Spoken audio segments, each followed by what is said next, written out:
What's good everyone, it's Steve from SnkrTechTalk, back with another video today. For today's video, we will be taking a look at the Nike Jaw 3 in the Scratch colorway. So without further ado, let's take a look at this new shoe. Alright, so getting things started, we will take a look at the box. It is the standard kind of lightning bolt Jaw 3 box. The size tag label does read Jaw 3 in turbo green and university red. I did get these in my US size 10.5. Just gonna grab the other shoe really quickly.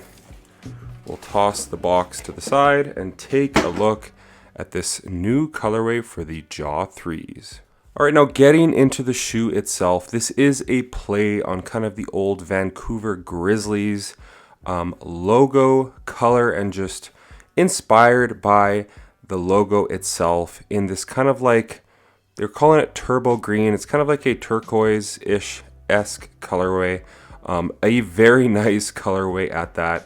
Very retro look and feel as far as just what this color brings to life. But as always, starting with the traction pattern on the Nike Jaw 3.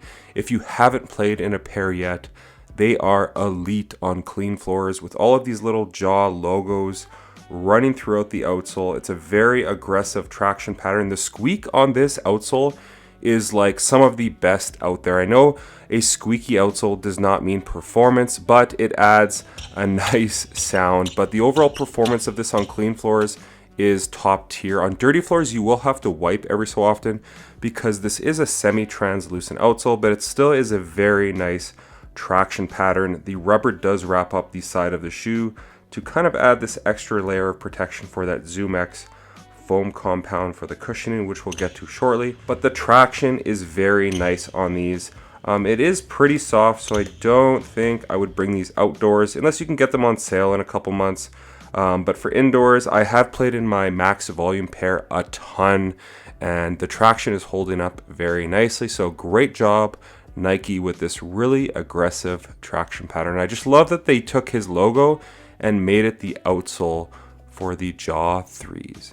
Now, as far as the cushioning goes on the 3s themselves, on the 1s and 2s, it was just an EVA bed of foam and then a 4-foot Zoom airbag.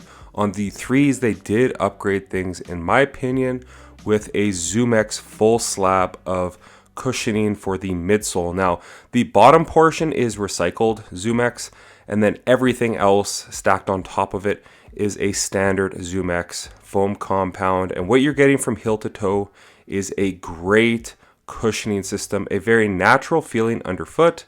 It's pretty stable underfoot as well, considering you have all this rubber and kind of plastic wrapped around it. It is caged, but it still gets a very nice compression underfoot. At the back, it's obviously a lot thicker, so you get some nice impact protection at the back. And then in the 4-foot, it does thin out quite a bit to give you some nice impact protection and court feel up front. I would say this is definitely his best cushioning system in his line thus far. I really enjoy the ZoomX in these a lot better than a model like the Nike GT Cut 3s. Those just felt muted.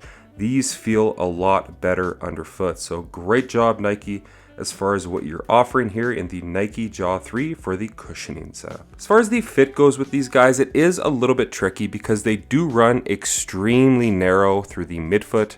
I did go with a US size 11 for my max volume pair, but after they broke in, there was just too much dead space for lateral movements. My foot was sliding over the footbed because there was just too much dead space side to side, and I had like a full thumb's width at the end of the shoe, and I do not like that within my hoop shoes. In a size 10.5, my toe is seated right near the end of the shoe right here, and it just makes for a very snug one-to-one fit. But if you are a wide footer, I would probably recommend just trying these on in store if you can, or going up half a size if you're ordering them online. But for me, I went true to size with my snug 10.5 in Nike basketball shoes, and my toe is right near the end of the shoe right here, right where I like it. I do have to tie them a little looser until they break in, because if I really snug these laces up, it's like a straight jacket on my foot, and my feet are kind of falling asleep on the court. There's just a ton of pressure points, but once they break in, I can snug them up nicely, and I am good to go Really no dead space as that toe box is very tapered. At the back of the shoe, you do have some nice padding. The tongue is gusseted and it is really nicely padded as well. So these are very comfortable once you break them in, but I would recommend trying them on in store if you can, because they do run very narrow. As far as the materials go with this shoe right here, it's kind of just a standard mesh running throughout, and then you do have these TPU overlays that are jaw logos. A very aggressive upper on this. You kind of have the scratch kind of running throughout this upper as if it was the grizzly bear scratch across the upper of the shoe and the midfoot. A very cool looking shoe right here, definitely. At the top of the tongue, you have kind of like a fuse overlay with that stitched jaw logo. And then right here, the old kind of McDonald's hockey cards, the 3D cards, that's kind of what you have right here with this logo. It kind of goes from white to red. Really cool as far as implementing that on the shoe. I'm just really loving everything about this colorway. You also get some red laces right here. Initially, I was kind of torn, not sure if I wanted to pick these up. Even in store, I was like, damn, those are nice.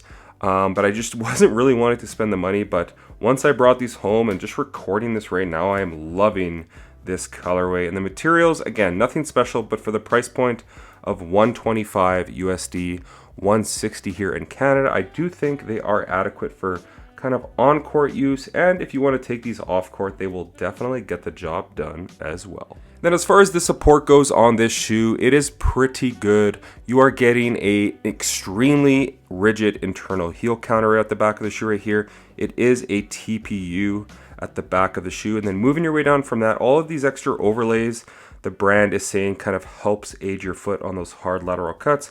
Coupled with this midsole, your foot is seated housed within all of this midsole right here to right about here. So it is caged. It does work nicely as long as you get your proper size and fit. The same goes for the medial side. You don't really have an outrigger on the bottom of the shoe, but it is pretty wide and stable across the midfoot. And you do have a tiny, and I mean like tiny, the width is like this wide for the shank plate. It is top loaded, so you do get some decent torsional rigidity on this model. And it has a traditional lacing system running up the middle of the shoe. So if you snug these laces up and have your proper size and fit within this model, these will have great support. So I've really never had any issues in a size 10.5. In a size 11, my foot was kind of spilling over the side with this upper. It just was not containing my foot as well as a size 10.5 does. But sound off in the comments if you guys have had any issues as far as the support goes in the Nike Jaw 3. And as far as the design goes, I think this is Nike basketball's best shoe on the market right now. I love the outsole performance. I love the look of it. I love the kind of scratch implementation of all these TPU jaw logos on the upper. I love the swoosh right here and then the A for jaw. I just think this shoe looks fantastic. The price point isn't bad as well at $125. The colorways are elite. Like that Halloween colorway, kind of the Grinch-esque green with the red laces, is like top tier, one of the best in 2025. And I would say these are right up there with that, because just the overall look of this shoe in general with the colorway, like, come on, just gorgeous in hand. What you guys think of this model in general, if you've hooped in them, what colorway did you guys pick up? For me, still the best colorway is the spooky season one or the zombie green one, but this is right up there, just under there with the Scratch 3.0 Jaw 3s.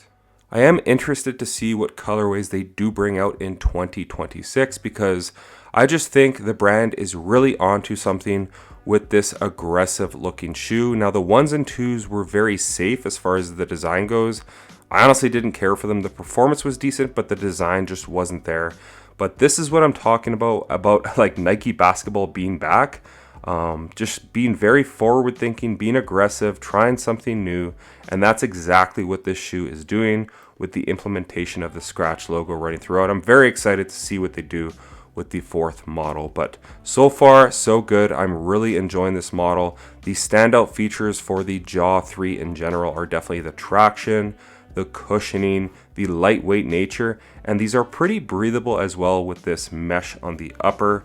The support is nice. This is a very nice basketball shoe. The biggest issue that I wish they would fix a little bit at least is the width. But that's going to do it for today's video. As always, if you guys could like, comment, and subscribe, that would definitely help the channel a ton. And let me know down in the comments what you guys think of this colorway. Also, if you guys could check out my Instagram at SnkrTechTalk, as it is an extension of my YouTube channel with all my pickups, basketball footage, and nostalgia as a whole. As always, thanks for watching today's video, and until next time, peace.